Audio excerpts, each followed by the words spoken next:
Hi friends, మీకు ఒక విషయం చెప్పాలనుకుంటున్నాను. కరెంట్ ఎంతసేపు నుంచి పోవడం వల్ల మీకు తెలుసుంటే కామెంట్ బాక్స్లో కామెంట్ చేయండి. ఇవాళ మనం ఎర్నింగ్స్ ఎంత చేసినామంటే 1700.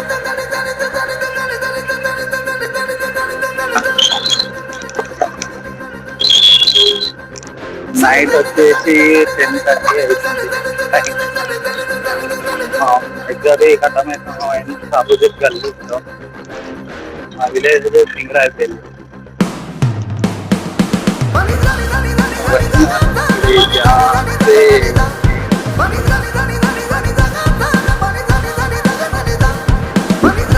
రాపిడో అనేది నైట్ ఇప్పుడు ఎండ్ చేస్తున్నాయి. మాట్లాడుకుంటా ఎంజాయ్ ఓకేనా. Right, bye.